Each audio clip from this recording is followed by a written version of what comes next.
Une de tes premières interrogations doit sans doute être « Pourquoi le sujet ricochet de boulets de canon ?» Eh bien, tu dois certainement avoir déjà entendu parler des lâchers de boulets depuis un avion pendant la Seconde Guerre mondiale par exemple. Le bateau ennemi est coulé si le boulet fait un parfait ricochet au-dessus du bateau allié. Dans ce projet, on a essayé de créer un dispositif permettant de réaliser des ricochets de manière reproductible à l'échelle de la paillasse. Étant donné que la théorie déjà établie est sur les ricochets sur l'eau, on a cherché à construire un dispositif qui fait des ricochets dans une grande cuve d'eau. La première de nos interrogations était de connaître les paramètres que l'on peut faire varier pour faire des ricochets. On a donc réalisé une expérience préliminaire. Dans cette expérience, on place, sur la grande cuve d'eau, une rampe. Une bille lâchée depuis le haut de cette rampe roule et tombe dans l'eau. Bien entendu, la bille ne ricoche pas car sa vitesse d'impact est trop faible. Sur un tel montage, 3 paramètres peuvent être modifiés. L'angle d'inclinaison du tremplin, c'est-à-dire l'angle d'impact de la bille sur l'eau, la vitesse de translation de la bille, et enfin, la vitesse de rotation de la bille. Lors de cette première expérience, une trajectoire inattendue a été observée pour la bille. Lorsqu'elle entre dans l'eau, elle ne continue pas tout droit, mais est déviée. Cette observation peut être facilement expliquée par l'effet Magnus. Lorsqu'un objet est en rotation dans un écoulement, ici l'eau, il accélère d'un côté cet écoulement et le ralentit de l'autre côté. Pour le côté où la vitesse de l'écoulement augmente, la pression diminue. L'objet se déplace alors vers les zones de basse pression, d'où la trajectoire observée. Revenons à la construction du dispositif. Comme dit précédemment, il fallait un dispositif qui permet de contrôler les vitesses de rotation et de translation de l'objet de manière indépendante. On s'est donc dit que si on arrivait à créer une machine qui fait tourner et lâche l'objet, il suffirait de la placer sur une sorte de tapis roulant pour ajouter la translation.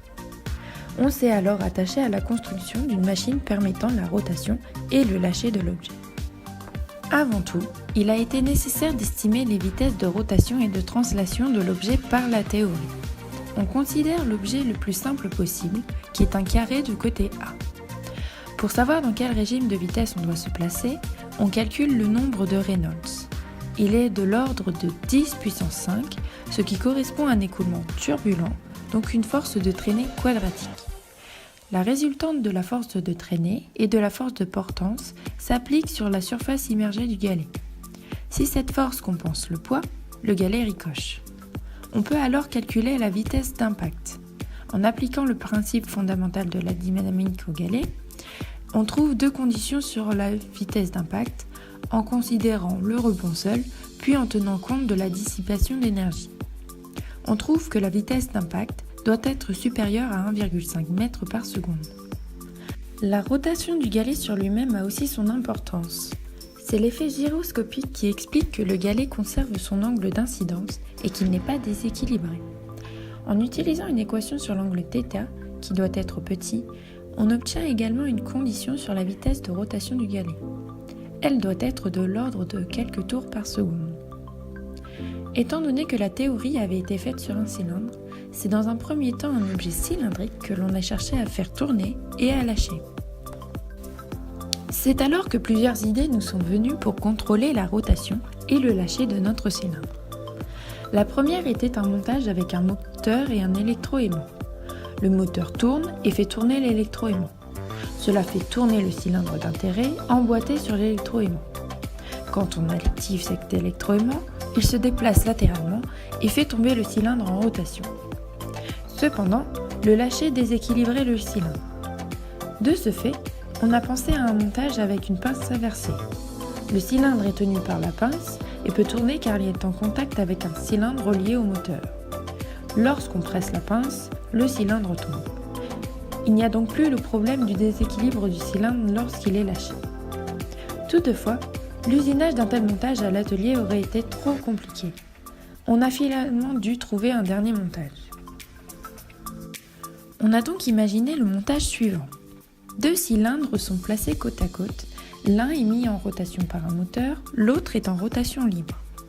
Le cylindre d'intérêt est placé en dessous de ces 2 cylindres et est tenu par un électroaimant. Le cylindre relié au moteur entraîne alors le cylindre d'intérêt dans sa rotation. Dès que l'on souhaite lâcher le cylindre, on coupe le courant, ce qui désactive l'électroaimant. On a fait tourner ce dispositif au-dessus d'une cuve remplie d'eau à un peu moins de 10 cm de la surface libre. Le dispositif de rotation était donc prêt. Mais pour espérer faire des ricochets, il fallait impérativement un dispositif de translation. Étant donné que le projet était déjà trop avancé par rapport à la date à laquelle on aurait pu espérer recevoir un tel dispositif, on s'est attaché à la caractérisation de notre montage de rotation et à l'étude de l'effet Magnus dans l'eau. Sans y réfléchir au préalable, on a utilisé le premier cylindre que l'on a trouvé. Il s'agit d'un cylindre creux en acier de longueur 3 cm, de diamètre 1 cm et de masse 12 g. En prenant des vidéos du lâcher du cylindre pour différentes tensions du moteur, on a réalisé un étalonnage pour connaître la vitesse de rotation de notre cylindre pour chaque tension. On a alors obtenu la courbe suivante. La vitesse de rotation du cylindre creux augmente linéairement avec la tension appliquée au moteur.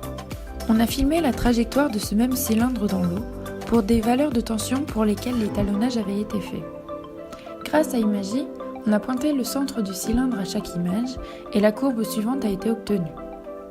Il semble y avoir un lien entre les trajectoires observées et la vitesse de rotation du cylindre, mais ce lien n'est pas valable pour toutes les vitesses. La cause principale est que les vitesses de rotation sont trop proches, entre 8 et 12 tours par seconde. Il faudrait utiliser un moteur plus puissant ou un cylindre moins lourd. De plus, il est difficile d'avoir des mesures exploitables car le cylindre est parfois dévié lors de ses chutes dans l'eau. Certaines trajectoires sont faussées par l'arrivée d'eau dans le cylindre creux. On a donc décidé d'utiliser un cylindre plein. Le cylindre plein utilisé avait les mêmes dimensions que le cylindre creux précédemment utilisé. Il était toutefois plus lourd, avec une masse de 20 g. Comme pour le cylindre creux, on a effectué l'étalonnage entre la tension appliquée au moteur et la vitesse de rotation du cylindre. On a obtenu sensiblement les mêmes vitesses de rotation pour le cylindre plein et pour le cylindre creux, pour les différentes tensions de moteur considérées. Comme pour le cylindre creux, on a relevé la trajectoire du cylindre plein dans l'eau grâce à Imagy. Les trajectoires suivantes sont obtenues. Ce qui peut paraître surprenant est que l'effet Magnus est cette fois très peu visible. Deux explications simples semblent possibles. Soit le cylindre plein est trop lourd, soit c'est le remplissage d'eau qui est à l'origine de la grande déviation du cylindre creux. Pour savoir laquelle de ces deux explications est la bonne, on a imaginé l'expérience suivante. Recommencer le pointé de la trajectoire d'un cylindre plein de masse bien inférieure à celle du cylindre plein précédemment étudié. Pour fabriquer un tel cylindre, étant donné que les cylindres doivent être en acier puisqu'ils doivent être magnétiques, on a décidé de fermer, grâce à du scotch étanche, les extrémités du cylindre creux précédemment utilisé. On a alors obtenu le tracé suivant. De grandes déviations sont retrouvées, comme pour le cylindre creux. Ainsi, l'effet Magnus n'était pas observable pour le cylindre plein car il était bien trop lourd. Malheureusement, nous n'avons pas eu le temps d'adapter ce montage à une bille pour modéliser un boulet de canon. Nous n'avons également pas eu le temps d'ajouter un dispositif de translation pour faire des ricochets.